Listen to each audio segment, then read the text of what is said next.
Réduire de 60% le coût des importations au pays, c'est l'un des objectifs que s'est fixé le gouvernement congolais. Comme de nombreux pays africains, d'ailleurs, la RDC accuse un retard à ce sujet.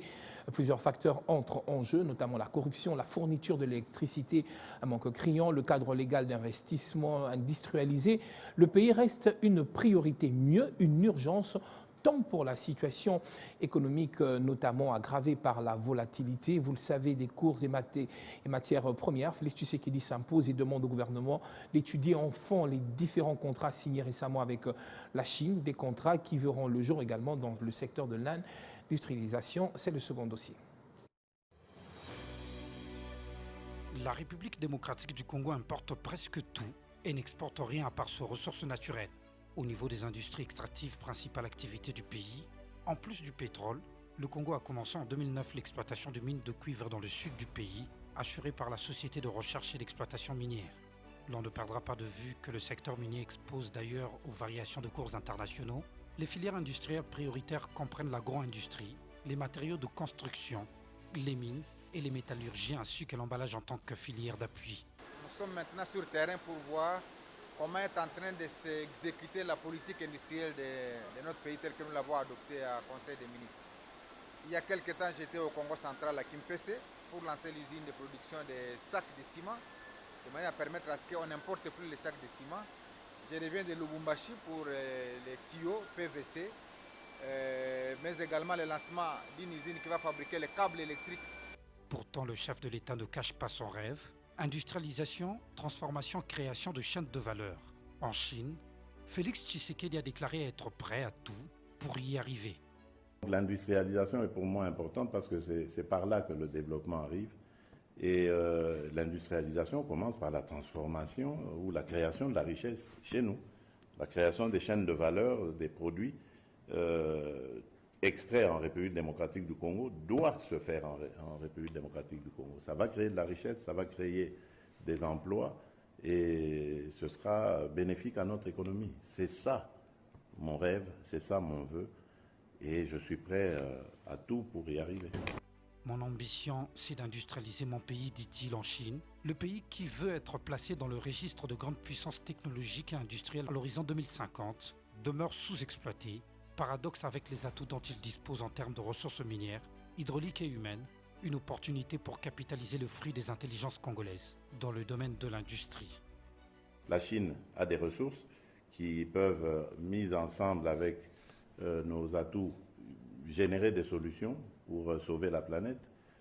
Idem pour l'industrie de la batterie électrique ou donc la transition énergétique où nous pouvons également jouer un rôle avec nos atouts miniers et les ressources apportées par la Chine.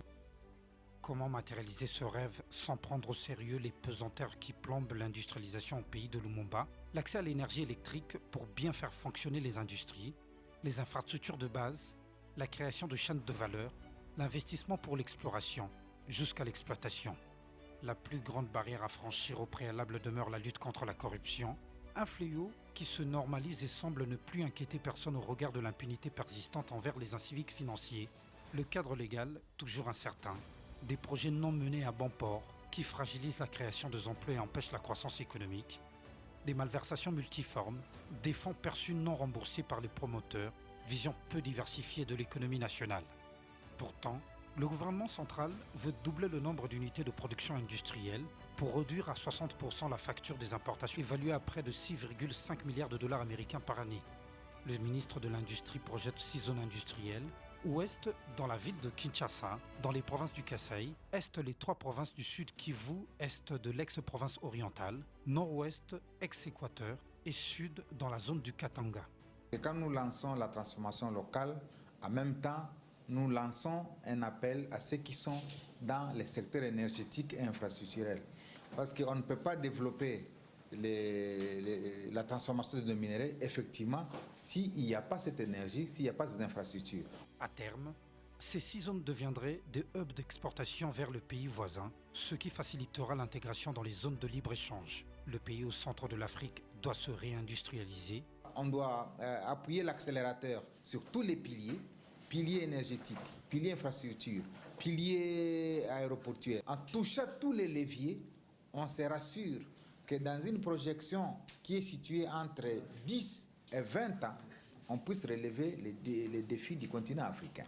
En 1960, à son accession à l'indépendance, il comptait 9600 unités de production dans plusieurs secteurs hérités du colonisateur belge, contre 507 en 2019.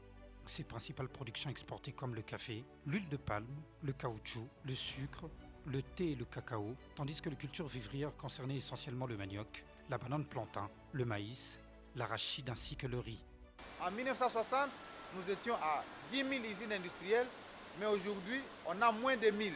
Mais avec notre avènement, nous voulons rehausser les tissus industriels pour peut-être d'ici 2030-2035, aller autour de 10 000 nouvelles entreprises. Des décennies après, le pays ne propose rien.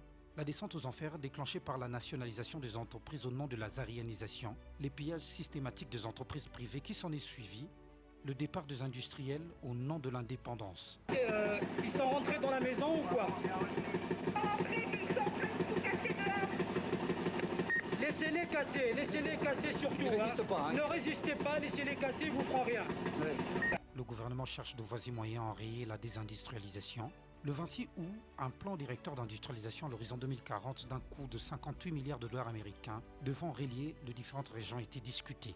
La Chine s'est déclarée prête à accompagner la RDC à devenir un grand pays industriel et à réaliser ses rêves. La Chine était la plus prompte à venir et on ne va pas fermer la porte à un partenaire qui est disposé à nous accompagner. C'est pour ça que j'ai répondu directement à cette invitation me lancée par le président Xi Jinping, qui m'a d'ailleurs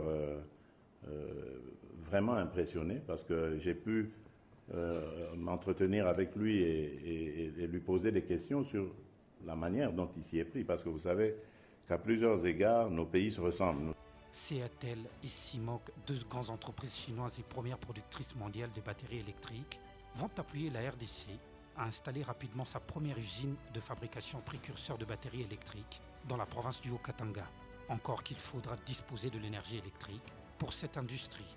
Nous allons aussi dans le développement de la chaîne de valeur des métaux stratégiques, avec à terme l'ambition de créer des véhicules électriques et des batteries électriques ici. Certes, le pays gagnerait mieux en transformant sur place ses matières premières produites. Les entreprises profitent à ceux qui en détiennent les capitaux. Donc le défi majeur ici est de faire qu'en installant les usines de batteries ou de véhicules chez nous, nous nous assurions que les capitaux appartiennent majoritairement aux Africains. Il pourra alors se libérer au maximum des industries étrangères en limitant la sortie de devises ou créer la concurrence loyale, créer de nombreux emplois pour la génération montante, appliquer la loi de la sous-traitance. Il est alors urgent de réfléchir sur le levier pour enclencher le rattrapage industriel et trouver de partenaires stratégiques. C'est à son retour à Kinshasa que Félix Tshisekedi, président de la République, va commencer le gros du travail.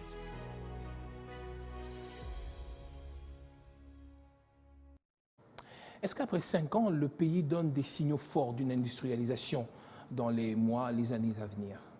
Je pense que premièrement, c'est d'abord dans les décisions que nous prenons nous-mêmes, dans la vision que nous avons pour les 10-15 prochaines années. Le ministre de l'Industrie a spécifié une chose, que nous avions plus de 10 000 entreprises à une certaine époque. Mais que s'est-il passé? Nous avons subi un fléau qui s'appelait la zarianisation. Nous avons nationalisé des entreprises, nous les avons prises pour les donner entre les mains des personnes qui ne savaient pas gérer des entreprises. C'est devenu des portefeuilles de l'État entre les mains de tierces personnes. C'était une erreur, vous pensez? C'était une grave erreur. Parce qu'aujourd'hui, le problème n'est pas de nationaliser, le problème est de privatiser des secteurs, mais surtout d'ouvrir une part de marché pour les entreprises locales. Nous l'avons vu aujourd'hui, il ne suffit pas que de produire, il faut transformer, il faut commercialiser le Made in Congo.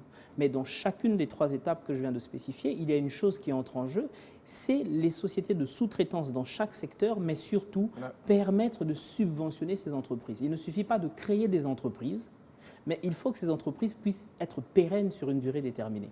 Pour que ces entreprises puissent être pérennes, il faut que l'État également arrive à subventionner ces entreprises. Pourtant, l'accompagnement ne suit pas très souvent. L'accompagnement ne suit pas, c'est ça le problème. C'est l'étau dans lequel nous nous trouvons aujourd'hui. Créer une entreprise au Congo devient facile, mais la maintenir devient un grand problème. Pour quelle raison? Parce que nous ne sommes pas subventionnés assez par l'État, premièrement. Deuxièmement, il y a ce qui est en même temps une aubaine, mais en même temps notre talent d'Achille, c'est que nous avons une main-d'œuvre aujourd'hui au Congo, en nombre, mais qui est très peu qualifiée.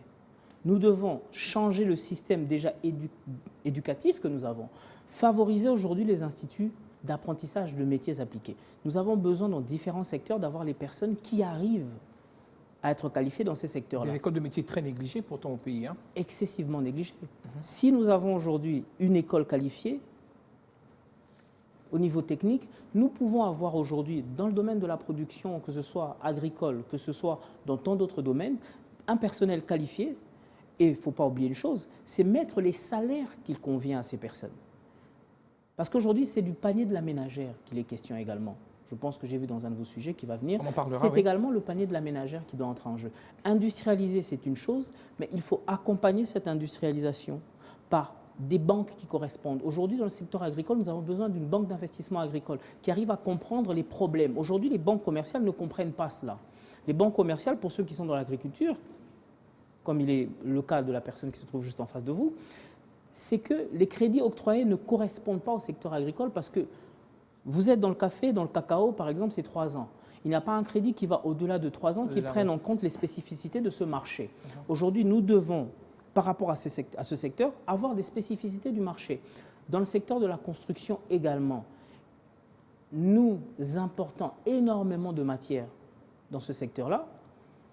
Que ce soit le ciment, aujourd'hui nous tuons ce qui est du fleuron de l'entreprise congolaise pour donner une priorité à ce qui est de l'extérieur. Nous devons renverser cette situation, mais il faut au préalable, le climat des affaires, on en parle tout le temps, mais c'est surtout mettre en place l'architecture qui permette aux entreprises locales de gagner une part de marché. Mais justement, comment renverser cette pyramide quand on sait que, par exemple, il y a des leviers, le ministre de l'Industrie le disait tout à l'heure. On va, par exemple, prendre ce secteur, le levier de l'électricité. Pendant le cas de Kinshasa, pour un besoin de 1250 kW, ce n'est à peine que la moitié qui est donnée encore, qu'elle n'y est pas totalement. Alors, comment comprendre cette industrialisation quand il faudra encore ajouter 150 kW lorsque les travaux de Kinsuka seront achevés? Mais vous venez de le dire, les travaux de Kinsuka doivent être achevés. Le problème que nous avons, c'est également l'électrification. Nous avons un problème. Mais il ne faut pas oublier une chose, par exemple, lorsque vous allez dans les entreprises industrielles au niveau de l'IMT, vous allez vous rendre compte que la facturation est différente. Ça veut dire que non seulement elle est différente, mais elles ont pour bénéfice d'avoir une meilleure livraison d'électricité que tant d'autres. Aujourd'hui, je connais certaines entreprises aujourd'hui qui bénéficient aujourd'hui d'une ligne assez modérée, qui comprennent les besoins de leur entreprise, mais qui permettent aussi de pouvoir évoluer. Mais cela reste très minime par rapport à ce qui se fait sur toute l'étendue du territoire. C'est pour ça que, premièrement, l'État doit mettre en place les architectures nécessaires pour permettre aux entreprises d'éclore. Nous ne pouvons pas vouloir des entreprises dans certains secteurs si nous ne sommes pas en mesure de desservir l'électricité à ces secteurs-là. Ça veut dire une augmentation déjà au niveau de ce que nous donnons en termes d'électricité, ça c'est un point, mais surtout, qu'est-ce que nous faisons pour améliorer la SNEL? Parce qu'il y va aussi de ça. Il ne faut pas simplement Kinsuka. Aujourd'hui, vous avez par exemple au Lualaba, je pense dans le contrat chinois, il y a une usine, carrément un barrage qui a été construit. Mais aujourd'hui, la population ne bénéficie en rien de ce barrage qui a été construit dans le cadre de Sicomine. Je pense que de 2016 à 2021, la construction a été achevée. Mais pourquoi il n'y a pas aujourd'hui un quota qu'on peut octroyer à la population, cette population qui est entreprenante? C'est ça le problème aussi. C'est lorsque nous signons des contrats, comment est-ce que nous répartissons aujourd'hui les pourcentages qu'on octroie à ces compagnies? Nous parlons de la sous-traitance, mais la sous-traitance a besoin d'un accompagnement également. Ça veut dire que dans tous les secteurs, tous les acteurs économiques, tous les acteurs politiques ont un rôle à jouer pour mettre en place l'architecture qui permette à toutes les parties prenantes de trouver gain de cause. Alors la Chine, on l'a dit dans ce reportage, se présente également pour cette industrialisation. Est-ce que vous pensez que la RDC est assez rodée face aux partenaires chinois pour bien mener à cette industrialisation? Je vais vous dire oui. Est-ce que ça ne se fera pas duper une fois de plus? Non, je vais vous dire oui. parce qu'il faut tenir compte de l'actualité internationale. Aujourd'hui, la Chine est dans un combat avec les États-Unis. La Chine, aujourd'hui, représente la première puissance économique. La route de la soie, nous avons entendu tout cela. Mais qu'est-ce qui se passe exactement? Les intérêts chinois au Congo doivent être maintenus. Ça, c'est dans l'intérêt de la Chine. Mais l'IGF a fait un travail formidable, c'est de mettre en lumière les exactions qui se sont passées dans ce contrat chinois. Ça veut dire que nous n'avons obtenu que plus de 800 millions de dollars sur une contrepartie qu'ils ont obtenue de plus de 10 milliards de dollars. Oui. Quelle est la conséquence aujourd'hui? C'est qu'en pointant du doigt cela, qui est un colonialisme économique, c'est mettre la Chine dans une position de négociation pour ne pas perdre aujourd'hui ses intérêts au Congo au profit, par exemple, des États-Unis. On fait le même jeu, toujours avec le même, celui qui nous dépouille, on fait le même jeu, on change peut-être les tactiques. Je préfère aujourd'hui, personnellement, des signatures d'État en État que de passer perpétuellement par le FMI, la Banque mondiale. C'était le cas il y a quelque part en 2015. Parce qu'il faut comprendre une chose. Et ça, il faut mettre ça en lumière. Je ne suis jamais féru de ceux qui disent « nous avons obtenu un crédit du FMI, nous avons obtenu un allègement de la dette ». Il faut comprendre une chose. Le FMI n'octroie que des allègements de la dette ou un effacement de la dette que simplement lorsque vous faites une chose, c'est des ajustements de programme de votre pays. Ça veut dire qu'on vous impose aujourd'hui des plans d'ajustement structurel, comme on l'appelle. C'est d'imposer à votre pays, dans des secteurs clés, de vous spécialiser dans l'exportation, tout en sachant que vos entreprises locales n'ont pas l'expertise nécessaire. On vous impose qu'une multinationale prenne en charge cette entreprise et vous ne contrôlez pas la volatilité des prix et quoi que ce soit. Ça veut dire qu'aujourd'hui, aller vers le FMI, il faut comprendre une chose, que nous serons enclins à toujours et continuellement et perpétuellement aller dans des plans d'ajustement structurel. Et ces politiques sont néfastes. Aucune des politiques structurelles du FMI, par exemple, n'a permis à un pays, citez-moi un pays, qui s'est développé avec les programmes structurels du FMI. La Grèce, le Portugal et tant d'autres ont subi cela. Et aujourd'hui, ce que nous devons faire, c'est d'aller dans des contrats mano à mano avec des pays spécifiques. Et la Chine, aujourd'hui, en est un.